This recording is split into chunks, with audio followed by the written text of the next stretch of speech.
राधे, स्वागत है आपका हमारे चैनल स्पिरिचुअल श्लोका में। माघ मास महात्म कथा छठा अध्याय। पूर्व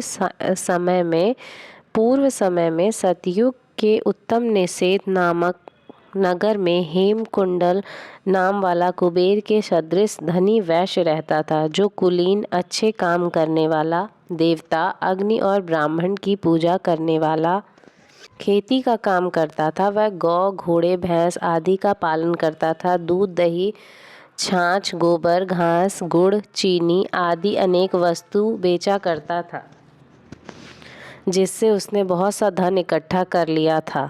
जब वह बूढ़ा हो गया तो मृत्यु को निकट समझकर उसने धर्म के कार्य करने प्रारंभ कर दिए। भगवान विष्णु का मंदिर बनवाया, कुआं, तालाब, बावड़ी, आम, पीपल आदि वृक्ष के तथा सुंदर बाग बगीचे लगवाए। सूर्योदय से सूर्यास्त तक वह दान करता। गांव के चारों तरफ जल की प्याऊ लगवाई। उसने सारे जन्म भर जितने भी पाप किए थे उनका प्रायश्चित करता था। इस प्रकार उसके दो पुत्र उत्पन्न हुए, जिनका नाम उसने कुंडल और विकुंडल रखा।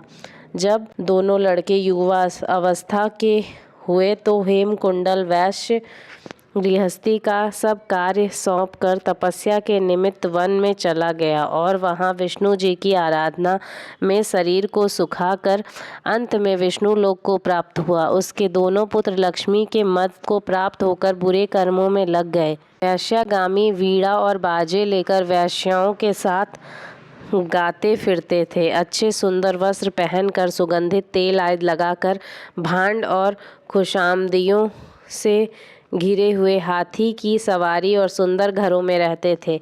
इस प्रकार ऊपर बोए बीज के सदृश वह अपने घर को बुरे कामों में नष्ट करते थे। कभी किसी सत पात्र को दान आदि नहीं करते थे, न ही कभी हवन, देवता या ब्रह्मा जी की सेवा तथा विष्णु पूजन ही करते थे। थोड़े दिनों में उनका सब धन नष्ट हो गया और वह दरिद्रता को प्राप्त होकर अत्यंत दुखी हो गए। भाई, जन, सेवक, उपजीवी सब इनको छोड़कर चले गए। तब इन्होंने चोरी आदि करना आरंभ कर दिया और राजा के भय से नगर को छोड़कर डाकुओं के साथ वन में रहने लगे और वहां अपने तीक्ष्ण बाणों से वन के पक्षी, हिरण आदि पशु तथा हिंसक जीवों को मारकर खाने लगे। एक समय इनमें से एक पर्वत पर गाय, जिसको सिंह मारकर खा गया, और दूसरा वन को गया, जो काले सर्प के डसने से मर गया। तब यमराज के दूत उन दोनों को बांधकर यम पास लाए और कहने लगे कि महाराज, इन दोनों पापियों के लिए क्या आज्ञा है। मास महात्म कथा 7वां अध्याय। चित्रगुप्त ने उन दोनों के कर्मों की आलोचना करके दूतों से कहा कि बड़े भाई कुंडल को घोर नरक में डालो और दूसरे भाई विकुंडल को स्वर्ग में ले जाओ, जहां उत्तम भोग है। तब एक दूत को कुंडल को नरक में फेंकने के लिए ले गया और दूसरा दूत बड़ी नम्रता से कहने लगा कि हे विकुंडल, चलो, तुम अच्छे कर्मों से स्वर्ग को प्राप्त होकर अनेक प्रकार के भोगों को भोगो। तब विकुंडल बड़े विस्मय के साथ मन में धरकर दूत से कहने लगा कि हे यमदूत, मेरे मन में बड़ी भारी शंका उत्पन्न हो गई है, अतएव मैं तुमसे कुछ पूछता हूँ। कृपा करके मेरे प्रश्नों का उत्तर दो। हम दोनों भाई एक ही कुल में उत्पन्न हुए, एक जैसे ही कर्म करते रहे। दोनों भाइयों ने कभी कोई शुभ कार्य नहीं किया, फिर भी एक को नरक क्यों, दूसरे को स्वर्ग किस कारण प्राप्त हुआ? मैं अपने स्वर्ग में आने का कोई कारण नहीं देखता। तथा यमदूत कहने लगे कि हे विकुंडल, माता पिता, पुत्र पत्नी, भाई बहन के सब संबंध जन्म के कारण होते हैं और जन्म कर्म को भोगने के लिए ही प्राप्त होता है। जिस प्रकार एक वृक्ष पर अनेक पक्षियों का आगमन होता है, उसी तरह इस संसार में पुत्र, भाई, माता पिता का भी संगम होता है। जो जैसे कर्म करता है वैसे ही फल भोगता है। तुम्हारा भाई अपने पाप कर्मों से नरक में गया, तुम अपने पुण्य कर्म के कारण स्वर्ग में जा रहे हो। तब विकुंडल ने आश्चर्य से पूछा कि मैंने तो आजन्म कोई धर्म का कार्य नहीं किया, सदैव पापों में ही मैं अपने पुण्य के कर्म को भी नहीं जानता। यदि तुम मेरे पुण्य के कर्म को जानते हो तो कृपा करके बताओ।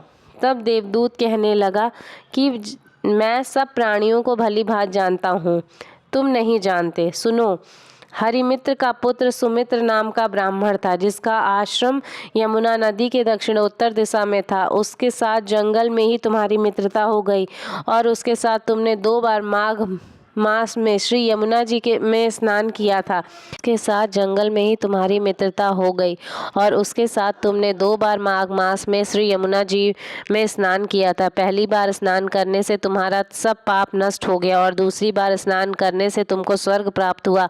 सो हे वैश्यवर, तुमने 2 बार माघ मास में स्नान किया। इसी के पुण्य के फल से तुमको स्वर्ग प्राप्त हुआ और तुम्हारा भाई नरक को प्राप्त हुआ। दत्तात्रेय जी कहने लगे कि इस प्रकार वह भाई के दुखों से अति दुखित होकर नम्रता पूर्वक मीठे वचनों से दूतों से कहने लगा कि हे दूतों, सज्जन पुरुषों के साथ साथ पग चलने से मित्रता हो जाती है और यह कल्याणकारी होती है। मित्र प्रेम की चिंता ना करते हुए तुम मुझको इतना बताने की कृपा करो कि कौन से कर्म से मनुष्य यमलोक को प्राप्त नहीं होता, क्योंकि तुम सर्वज्ञ हो। राधे राधे।